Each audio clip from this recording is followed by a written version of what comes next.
오늘은 다니엘 12장의 말씀을 중심으로 고난만 있는 게 아니다, 큰 도움도 늘 함께 있다라고 하는 제목의 말씀을 전하고자 합니다. 믿음이 뭡니까? 믿음은 다른 거 아닙니다.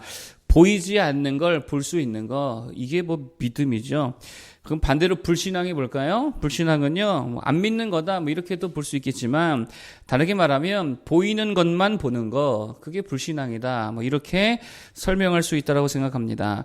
가벼운 이야기 하나 먼저 좀 들려드릴게요. 채필근 목사님이라는 분의 이야기인데, 이분이 이제 만주 일대를 돌아다니면서 순회 목사님으로 이렇게 사역을 했습니다. 그런데 어느 날, 선교부의 돈을 받아가지고 교회들 이제 나눠주러 가는데 돈 이렇게 많이 좀 받았나 봐요. 근데 이제 외딴 산길을 걸으려 하니까 이게 무서운 생각이 들더라는 거예요. 이렇게 돈을 잔뜩 들고 가고 있는데 강도라도 만나면 어쩌나 이런 생각이 들었다라고 하는 것입니다. 근데 저마치 이제 객주집 여관 같은 거죠. 그 여관 같은 데가 있어가지고 이제 얼른 들어갔다라는 것입니다. 그래서 방이 있냐고 그랬더니 독방은 없고 이렇게 합숙방만 있다라고, 거기라도 달라 그래서 이제 들어갔다라는 거죠. 근데 이제 아랫목에 먼저 와 있던 사람이 있는데 그 목사님 표현이 얼굴을 딱 보니까 도둑놈 얼굴이라는 거예요.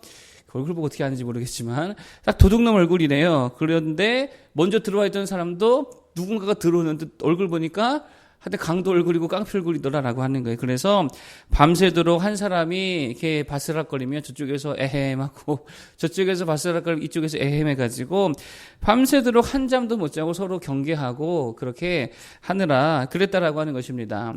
그리고 아침이 되어가지고 이제 주인이 아침을 차려와서 이제 한상에서 밥을 먹게 되어지는데, 목사님이니까 이게 감사 기도를 했다라고 하는 것입니다.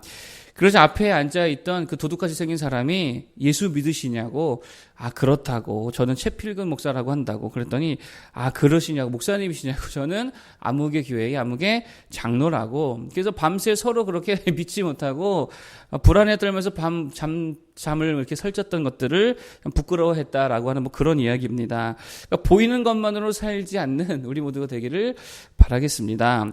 그래서 우리가 첫 번째 이야기할 건 이런 겁니다. 환난의 때에 환난만 보지 말라는 거예요. 여러분 1절을 한번 볼까요? 1절. 자, 12장 1절 한번 보겠습니다. 시작. 그때에 내 민족을 호위하는 큰 군주 미가엘이 일어날 것이요 또 환난이 있으리니 이는 개국 이래로 그때까지 없던 환난일 것이며 그때에 내 백성 중 책에 기록된 모든 자가 구원을 받을 것이라. 아멘. 여기 보니까 큰 환난이 있다 이렇게 이야기하죠. 개국 이래로 이때까지 없었던 아주 큰 환난이 있게 될 것이다 이렇게 이야기합니다. 큰 기독교 박해라고도 볼 수도 있겠고, 또 개인적으로 우리가 적용한다면 개인의 삶에 있어서 참 어려운 고난의 때라고 볼 수도 있다라는 것입니다. 그런데 그때의 불신앙은 뭘까요? 그 고난만, 그 환난만, 그 어려움만 보는 거, 그 힘든 상황만 보는 거, 이거는 불신앙의 모습이겠죠. 빈 지갑만 쳐다보고 있고, 그게 불신앙이다라는 것입니다. 그러면 신앙은 뭘까요? 그러한 고난과 환난 중에도 하나님이 베풀어 주시는 큰 도움을 믿음의 눈으로 바라보는 거, 이게 신앙이다라고 하는 것입니다. 그래서 1절에 누가 있다라는 거예요? 1절에 큰 군주 미가엘이 있다 이렇게 이야기하잖아요. 미가엘은 천사장이잖아요. 그런데 천사라는 존재가 눈에 보입니까 안 보입니까? 영적 존재이기 때문에 눈에 보이지가 않습니다. 그러니 무슨 말이에요? 보이지는 않지만 하나님께서 큰 환난의 때에 큰 도움을 보내시더라라고 하는 것입니다. 그래서 그 환난의 때에 하나님의 백성들을 건지시고 이기게 하시고 승리하게 하시더라라고 하는 거죠. 그게 1절의 내용이더라라고 하는 거예요.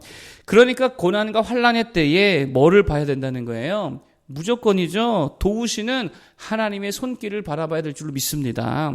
믿음의 눈으로 큰 도움, 그 환난과 고난보다도 더 크게 역사하시는 하나님의 도움을 바라봐야 된다는 거예요. 그게 신앙이겠죠.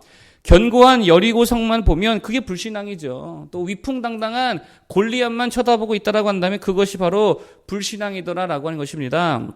큰 환난 중에 도우시는 하나님의 손길을 볼 수 있는 우리 모두 되기를 바라겠습니다. 여러분, 그래서 하나님은요 절대로 환난만 주시지 않다는 거예요. 고난만 주시지 않다는 거예요. 고린도전서에 보니까 반드시 어떤 길을 주신대요? 시험을 주실 때에 피할 길을 함께 주신다 이렇게 말씀하시잖아요. 그리고 오늘 다니엘서에 보니까 큰 군주 미가엘 즉 큰 도움을 항상 함께 주시더라 이렇게 말씀하고 있다는 것입니다. 열쇠가 있으면 자물쇠가 두려워요, 안 두려워요? 하나도 안 두렵죠. 하나님의 큰 도움이 있으면 어떤 고난과 역경도 문제가 되지 않을 줄로 믿습니다. 이거 붙들어야 될 줄로 믿습니다. 돈 없는 게 문제되지 않는다는 거예요. 몸이 약한 거 이게 문제되지 않습니다.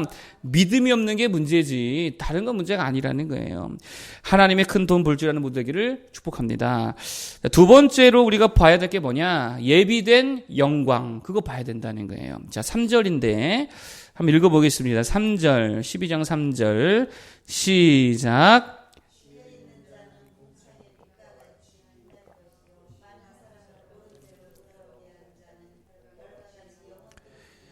아멘. 무슨 말입니까? 지혜 있는 자는 뭐같이 빛난다고요? 궁창의 빛과 같이 빛난대요. 지혜가 뭡니까? 하나님을 경외하는 게 지혜잖아요. 그 말은 뭐예요? 하나님을 믿는 거, 예수 믿는 거, 이게 믿음의 사람이 지혜로운 사람이더라 라는 것입니다. 그러니까 믿는 자는 궁창의 빛과 같이 빛날 것이요 장차 예비된 찬란한 영광이 있다는 게 없다는 거예요. 믿는 자에게는 그 영광이 예비되어 있는 줄로 믿습니다. 영광이 뭡니까? 비교할 수 없을 만한 거, 압도적인 거, 그게 영광이잖아요. 여러분 이 땅에서 빌 게이츠가 사는 것보다 비교할 수 없이 더 잘 사는 거 이런 게 우리가 굳이 표현한다면 이런 게 영광 아니겠습니까? 그보다도 압도적인 복과 은혜와 신령한 은혜와 축복과 평강과 능력 그게 하나님이 우리를 위해 예비하신 영광들이더라라고 하는 것입니다. 무엇을 우리가 상상하든 상상 이하여 이상이에요? 상상 이상이라는 거예요. 하나님이 준비하신 영광이 그렇다라는 것입니다. 제가 여기서 좋아하는 말씀 하나 있습니다. 다들 아시는 말씀이죠. 고린도전서 2장 9절.